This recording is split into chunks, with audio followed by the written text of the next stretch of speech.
आपका स्वागत है गांगुली टेक पर। मैं हूं संदीप गांगुली और आज हम लोग इस वीडियो में देखेंगे कि हम लोगों को इंटरनेट से नेटबीन्स आईडीई कैसे सबसे पहले डाउनलोड करना है और फिर उसको कैसे अपने कंप्यूटर में इंस्टॉल करना है। देखिए, अभी तक जो है हम लोग नोटपैड प्लस प्लस को यूज़ करते आए थे हम लोग अपनी पीएचपी प्रोग्रामिंग के लिए, लेकिन अब जो हम लोग आगे जो प्रोग्रामिंग करेंगे, देखिए उसमें फॉर्म हैंडलिंग होगा आपका और कई सारी चीज़ें होंगी पीएचपी में, जिसको अगर नोटपैड प्लस प्लस से करेंगे तो काफ़ी डिफिकल्टी आएगी। और हम यहाँ पे नेटबीन्स आईडी का इसलिए यूज़ कर रहे हैं कि इससे हम लोग काफ़ी आसानी हो जाएगी और वो आप आगे की वीडियोस में देख पाएंगे। तो नेटबीन्स आईडी को इंस्टॉल करने के लिए आपको क्या करना है, सबसे पहले गूगल पर जाइए, यहाँ पे लिखिए नेटबीन्स आईडीई। आईडीई का मतलब होता है इंटीग्रेटेड डेवलपमेंट एनवायरनमेंट। उसके बाद आपको ये फर्स्ट वाला लिंक आएगा, इसमें लिखा है netbeans.org डाउनलोड। इस पर आपको क्लिक करना है। इस पर जब आप क्लिक करेंगे तो ये वेब पेज खुल के आएगा। इस समय जो है नेटबीन्स आईडीई का जो वर्जन चल रहा है वो 8.2 है। हो सकता है कि जब आप इस वीडियो को देखें और जब आप डाउनलोड करने जाए तो वर्जन नंबर हो सकता है बदल जाए, तो उससे कोई दिक्कत नहीं होने वाली। ये सॉफ्टवेयर जो है कम्प्लीटली फ्री है, मतलब इसके लिए आपको कोई पैसे देने की ज़रूरत नहीं है, इसका कोई ट्रायल लाइसेंस नहीं होगा और ये सॉफ्टवेयर ओपन सोर्स भी है। इसका मतलब जो है आप इसका सोर्स कोड भी देख सकते हैं। नेटबीन्स आईडी के जो आपके देखिए कई मतलब लैंग्वेजेस को सपोर्ट करता है, जैसे कि जावा को सपोर्ट करता है। ये जावा ईई जो है आपका वेबसाइट बनाने के लिए, इसको भी सपोर्ट करता है। HTML5 जावा स्क्रिप्ट को भी सपोर्ट करता है, PHP को भी सपोर्ट करता है और ये C++ को भी सपोर्ट करता है। और एक इसका ये सेटअप है जो कि इन सारे लैंग्वेजेस को सपोर्ट करता है। तो हम लोग जो यहाँ पे सीख रहे हैं वो है PHP। तो आप क्या करिएगा, आप ये PHP वाला जो आप यहाँ पे देख रहे हैं, यहाँ पे एक कॉलम बना है, इसके नीचे आइएगा और यहाँ पे देखिए डाउनलोड x86 जो कि 32 बिट वर्जन ऑपरेटिंग सिस्टम के लिए है और x64 लिखा है जो कि 64 बिट मतलब अगर आपका 64 बिट ऑपरेटिंग सिस्टम है तो उसके लिए है। तो सबसे पहले तो आपको ये पता करना होगा कि आपका ऑपरेटिंग सिस्टम कौन से बिट का है। तो इसके लिए आप सर्च पे जाइए और यहाँ पे आपको लिखना है DXDIAG। इसका मतलब होता है डायरेक्ट एक्स डायग्नोस्टिक करके एक टूल होता है विंडोज़ में, वो है। तो आपको इसको ओपन कर लेना है। जब आप इसको ओपन करेंगे तो आप देखेंगे एक डायलॉग बॉक्स जो अभी खुल के आएगा यहाँ पर। और ये देखिए यहाँ पे लिखा है ऑपरेटिंग सिस्टम और इसके आगे लिखा हुआ है विंडोज़ 10 64 बिट, जो कि मेरा है। हो सकता है आपका 32 बिट हो, यहाँ पे लिखा हो। तो 32 बिट में आपको x86 पे क्लिक करना है जो यहाँ पे लिख के आ रहा है नीचे, और अगर आपका 64 बिट है तो आप x64 पे क्लिक करेंगे जो कि यहाँ पर है। और ये वाला, ये रहा PHP वाला जो है हमारा कॉलम, ये है। तो यहाँ पे आपको क्लिक करना होगा।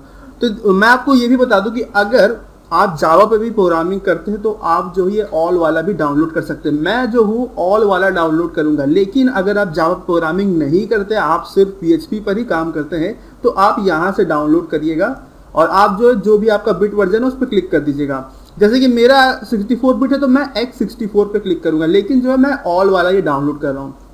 अगर आप PHP पे काम करते हो तो आप केवल PHP पे करिए, क्योंकि ऑल का करने की ज़रूरत नहीं है। क्योंकि मैं जावा पे भी काम करता हूँ तो इसलिए मैं ये डाउनलोड कर रहा हूँ।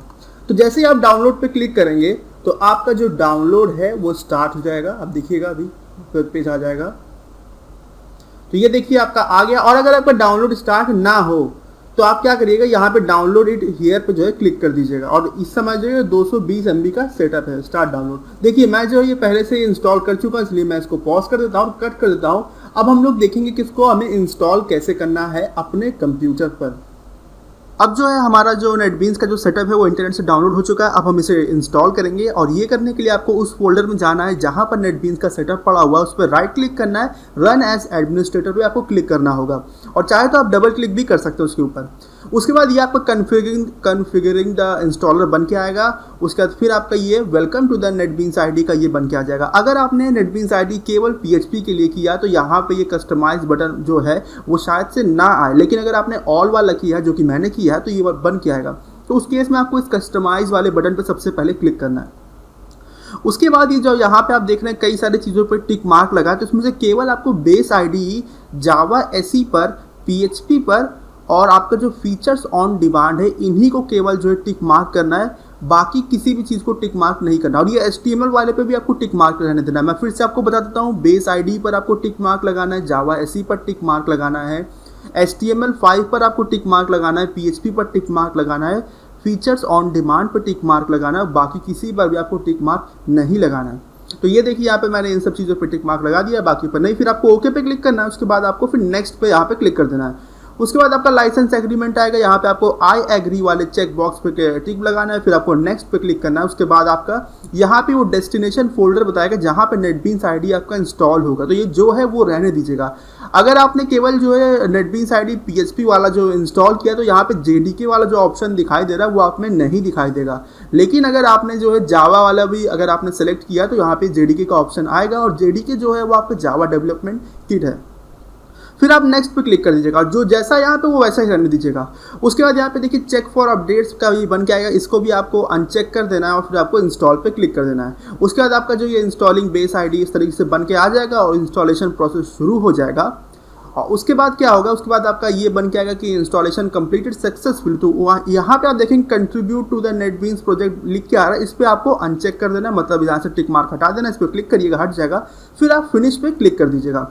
उसके बाद जब आप अपने ये जो आपका आइकॉन आ गया डेस्कटॉप पे, इस पे जब आप डबल क्लिक करेंगे तो इस तरीके से ये नेटबीन्स आईडी ओपन होके आएगा, और उसके बाद आपका ये देखिए ये आपका पूरा ओपन होके आ जाएगा। यहाँ पे आने के बाद आपको यहाँ पे आप देखिएगा कि जो आप ये पेज सामने बन के आ रहा है, इसमें टॉप में राइट की तरफ देखिए शो ऑन स्टार्टअप करके चेक मार्क, ये टिक मार्क बन के आ रहा है, इसको भी आपको अनचेक कर देना है। और फिर यहाँ पर स्टार्ट पेज पे जो ऊपर ये क्रॉस का निशान है, इससे आपको ये पेज बंद कर देना है। फिर आपका आईडी इस तरीके से बन के आ जाएगा, और फिर हम लोग आगे इसमें देखेंगे कि कैसे हमें नेटबीन्स में अपना पहला PHP का प्रोजेक्ट बनाना है। अब जो है हम लोग का नेटबीन्स आईडी इंस्टॉल हो चुका है, और अब हम लोग देखेंगे कि आपको नेटबीन्स में सबसे पहला PHP प्रोजेक्ट कैसे बनाना है। तो इसके लिए सबसे पहले आपको फाइल पे जाना होगा, न्यू प्रोजेक्ट पे जाना होगा, और यहाँ पे PHP आपको ये सेलेक्ट करना होगा, फिर आपको ये PHP एप्लीकेशन पे सेलेक्ट करना है, फिर आपको नेक्स्ट पे क्लिक करना है। उसके बाद यहाँ पे कुछ ये ऑप्शंस रहेंगे जहाँ पे आपको कुछ लिखना होगा। तो सबसे पहले हम लोग देखते हैं सोर्सेज, जो ये लिखा है सोर्सेज फोल्डर, यहाँ पर आपको जो ये जो एड्रेस लिख के आएगा उसको आपको चेंज करना होगा, और वो क्या देना होगा वो मैं आपको बताता हूँ।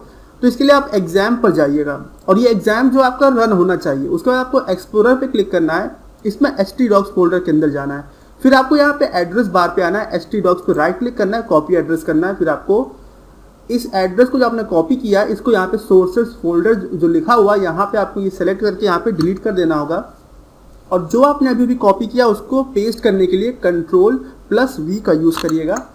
उसके बाद फिर आपको एक बैकवर्ड स्लैश और लगाना होगा, और उसके बाद फिर आप यहाँ पे अपने ये जो प्रोजेक्ट नेम है यहाँ पे आप कोई अपना प्रोजेक्ट का नाम दे दीजिए, जैसे कि मैंने दे दिया माई साइट। और जो आपने यहाँ पे प्रोजेक्ट का नाम दिया वो आप सेम यहीं पर लिख दीजिएगा, माई साइट। और ये काम जो है सिर्फ आपको जब पहली बार आप जब नेटबीन्स ओपन करके PHP का प्रोजेक्ट बनाएंगे तब करना है। नेक्स्ट टाइम से ये सारी चीज़ें ऑटोमेटिकली होंगी। मतलब यहाँ पर आप देखेंगे सोर्सेज फोल्डर में जो htdocs वाला फोल्डर का लिंक है वो अपने आप आएगा, आप यहाँ पर ये प्रोजेक्ट का नाम देंगे वो अपने आप यहाँ लिख जाएगा, वो भी हम लोग अभी देख लेंगे।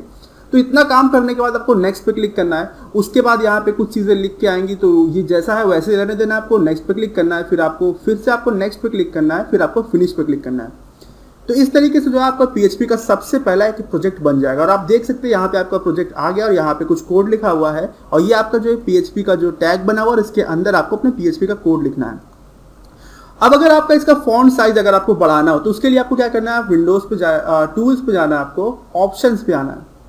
उसके बाद आपको फॉन्ट एंड कलर पे आना है, फिर आपको यहाँ पे फॉन्ट के आगे यहाँ पे कुछ डॉटेड एक बटन दिखाई देगा, इस पर आपको क्लिक करना है। फिर आपका ये जो फॉन्ट चूजर करके आ जाएगा, यहाँ से आप फॉन्ट का साइज बड़ा कर सकते हैं, फॉन्ट को बोल्ड कर सकते हैं, और फॉन्ट का जो स्टाइल है उसको भी आप चेंज कर सकते हो, ये अपने हिसाब से आप कर लीजिएगा। उसके बाद जो है और दूसरा शॉर्टकट की ये है कि आप जो है अपने ये जो आपका सोर्स कोड है इस पर आइए, अपने कीबोर्ड पे जो ALT वाला की होता है, आल्ट की जिसे आप कह सकते हैं, इसको दबाइए। माउस का व्हील को ऊपर की तरफ घुमाएंगे तो फॉन्ट साइज बड़ा हो जाएगा, नीचे की तरफ घुमाएंगे तो आपका फॉन्ट साइज छोटा हो जाएगा। तो अपने हिसाब से फॉन्ट साइज को बड़ा कर लीजिएगा, मैंने कर लिया। और ये जो आप नीचे यहाँ पे देख रहे हैं आउटपुट करके लिखा हुआ, यहाँ पे अगर आपकी इस कोड में कोई एरर होगी, कुछ प्रॉब्लम हो, तो ये चीज़ यहाँ पे दिखाई देगा। तो जैसे अब हम लोग अपने PHP का हो गया है, तो अब जो है हम लोग इसमें थोड़ा सा कोड लिख लेते हैं। तो ये PHP टैग के अंदर मैं यहाँ पे आया, और उसके बाद मैंने यहाँ पे लिखा इको, और फिर मैंने डबल इन्वर्टेड कॉमा लगाया, इसके अंदर लिखा मैंने हेलो फ्रॉम नेटबीन्स IDE मैंने लिख दिया। तो ये मैंने मैसेज लिख दिया। अब जो ये मैसेज हमारा ब्राउजर पे दिखाई देगा, हम लोग देखते हैं कैसे करना है इसको। और Ctrl+S दबा के आप फाइल को सेव कर लीजिएगा। उसके बाद फिर आपको यहाँ पे जो आपका जो नेटबीन्स आईडी, इसमें आप टॉप पर यहाँ पे एक ये बार देखेंगे, इसमें तो सबसे पहले आपको अपना वेब ब्राउजर सेलेक्ट कर लेना है। जैसे मेरा यहाँ पे मोजिला है, तो मैंने यहाँ पे मोजिला को डिफॉल्ट पे रखा है। इससे होता ये है कि जितनी बार भी आप स्क्रिप्ट को ये अपना PHP प्रोग्राम को इस सॉफ्टवेयर के अंदर से रन करेंगे और जो भी ब्राउजर यहाँ पे आप सेलेक्ट करेंगे उसी में ये आपका प्रोजेक्ट ओपन होगा।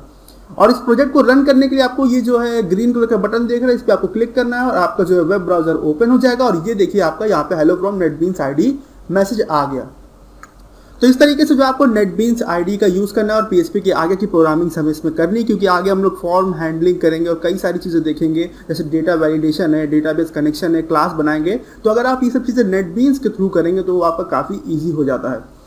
और अब जो है हम लोग फिर से एक नया और एक प्रोजेक्ट बना के देख लेते हैं। तो अब फिर से हम फाइल पे जाएंगे, न्यू प्रोजेक्ट पे जाएंगे, फिर PHP पे जाना है आपको, फिर PHP एप्लीकेशन सेलेक्ट करना है, नेक्स्ट पे क्लिक करना है। और अब आप देखेंगे कि ये C एग्जाम htdocs वाला फोल्डर सोर्स फोल्डर में पहले से लिख के आ रहा है। तो अब आपको वो सेटिंग नहीं करनी जो मैंने आपको पहले बताया था, सिर्फ आपको वो फर्स्ट टाइम पे करना है। अब जैसे आप यहाँ पे अपना प्रोजेक्ट का नाम देंगे, जैसे मैंने कुछ भी दे दिया, तो आप देख रहे हो कि यहाँ पे देखिए अपने आप ये भी बदल गया, यहाँ पे ये चीज़ लिख के आ गया। तो ये जो है आपका कंप्लीट हो चुका है, सेटिंग कंप्लीट हो चुकी है। फिर से आप नेक्स्ट पे जाइएगा, सेम वही प्रोसीजर है, उस तरीके से आपको प्रोजेक्ट बनाना है और आपका जो है प्रोजेक्ट बन जाएगा। ये देखिए सोशल नेटवर्क करके भी प्रोजेक्ट बन गया।